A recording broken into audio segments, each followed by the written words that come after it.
Encarnações. Livro dos Espíritos, 223. A alma reencarna imediatamente após a separação do corpo? Algumas vezes pode reencarnar imediatamente, mas, normalmente, só após intervalos mais ou menos longos. Nos mundos superiores, a reencarnação é quase sempre imediata. Nesses mundos, em que a matéria corporal é menos grosseira, o espírito, quando encarnado, desfruta de quase todos os seus atributos de espíritos. Um adendo meu. Vamos lembrar que estamos ainda em um mundo de provas e expiações, e que em transição para um mundo de regeneração, ou seja, ainda não é um mundo superior. Logo, as reencarnações aqui podem sim demorar muito. 224. Em que se torna a alma no intervalo das encarnações? Espírito nômade que aguarda nova oportunidade. 224.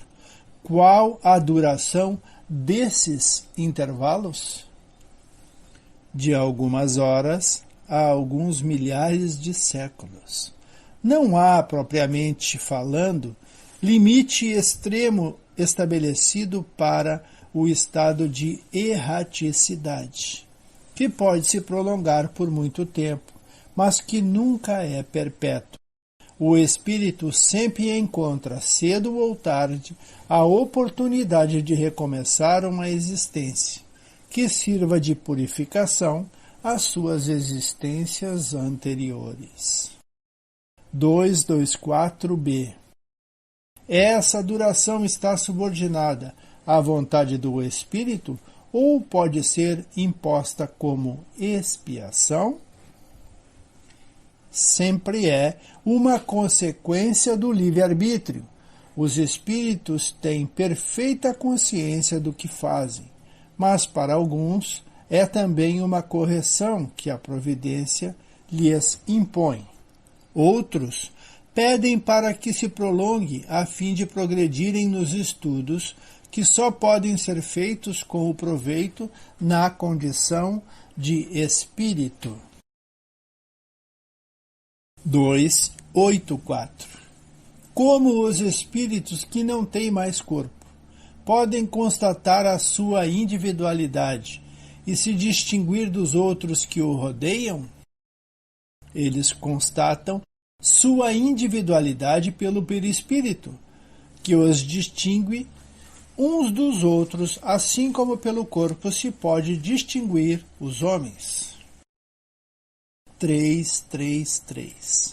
Se um espírito se encontrasse bastante feliz por estar numa condição mediana na espiritualidade, e se não tivesse ambição de progredir, poderia prolongar esse estado indefinidamente? Não indefinidamente. Progredir é uma necessidade que o espírito sente. Cedo ou tarde, todos devem elevar-se. Este é o propósito da destinação dos espíritos. 334. A união da alma com este ou aquele corpo é predestinado ou a escolha se faz apenas no último momento? O espírito é sempre designado antes, ao escolher a prova que deseja passar.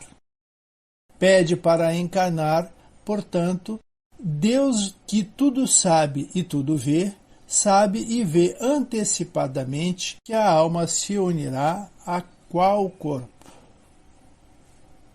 335. O espírito faz a escolha do corpo em que deve encarnar ou apenas do gênero de vida que lhe deve servir de prova? Pode escolher o corpo, já que as imperfeições desse corpo são para ele provas, que o ajudam no seu adiantamento, se vencer os obstáculos que aí encontra. Embora possa pedir, a escolha nem sempre depende dele. 335A. O espírito poderia, no último momento, recusar o corpo escolhido por ele? Se recusasse, sofreria muito mais do que aquele que não tentou nenhuma prova. 336. Poderia acontecer que um corpo que tivesse de nascer não encontrasse espírito para encarnar nele? Deus a isso proveria. Quando a criança deve nascer para viver, está sempre predestinada a ter uma alma. Nada foi criado sem finalidade. 337. A união do espírito com um determinado corpo pode ser imposta pela providência divina? Pode sim ser imposta, bem como as diferentes provas, especialmente quando o espírito ainda não está apto a fazer uma escolha, com conhecimento de causa. Como expiação, o espírito pode ser obrigado a se unir ao corpo de uma criança, que por seu nascimento e pela posição que terá no mundo, poderá tornar-se para ele uma correção. 338. Se acontecesse de muitos espíritos se apresentarem para um mesmo corpo determinado a nascer, o que ficaria decidido entre eles? Muitos podem pedir isso. Julga-se num caso desses quem é mais capaz de desempenhar a missão a qual a criança está destinada, mas o espírito já está designado antes do instante que deve unir-se ao corpo. 339. O momento da encarnação é acompanhado de uma perturbação semelhante à que se experimenta ao desencarnar? Muito maior, e principalmente mais longa. Na morte, o espírito sai da escravidão. No nascimento, entra nela. 340. O instante em que o espírito deve encarnar é para ele solene? Realiza esse ato como uma coisa séria e importante? É como um navegante que embarca para uma travessia perigosa e não sabe se vai encontrar a morte nas ondas que vai enfrentar. Kardec comenta. O navegante que embarca sabe a que perigo se expõe, mas não sabe se naufragará. O mesmo acontece com o espírito. Ele conhece as provas às quais se submete, mas não sabe se fracassará. Da mesma forma que para o espírito a morte do corpo é como um renascimento.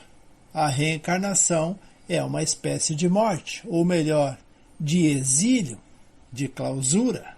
Ele deixou o mundo dos espíritos pelo mundo corporal, assim como o homem deixa o mundo corporal pelo mundo dos espíritos.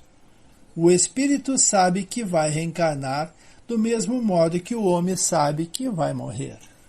Mas exatamente como o homem só tem consciência da morte no momento extremo, também o espírito só tem consciência da reencarnação no momento determinado. Então, neste momento supremo, a perturbação se apossa dele e persiste, até que a nova existência esteja totalmente formada. Os momentos que antecedem a reencarnação são uma espécie de agonia para o espírito. 341. A incerteza em que se encontra o espírito sobre a eventualidade do sucesso, das provas que vai suportar na vida, é motivo de ansiedade antes de sua encarnação? Uma ansiedade muito grande, uma vez que as provas dessa existência retardarão ou adiantarão seu progresso, de acordo com o que tiver suportado, bem ou mal. 342. No momento de sua encarnação, o espírito está acompanhado por outros espíritos, seus amigos que vêm assistir à sua partida do mundo espiritual, assim como o recebem quando para lá retornam? Isso depende da esfera que o espírito habita. Se estiver onde reina a afeição, os espíritos que o amam o acompanham até o último momento, encorajando-o, e muitas vezes até o seguem durante a vida. 343. Os espíritos amigos que nos seguem durante a vida são alguns do que vemos em sonho, que nos demonstram afeição e se apresentam a nós como aparência desconhecidas? Muito frequentemente são os mesmos. Vêm nos visitar, assim como visitas um prisioneiro.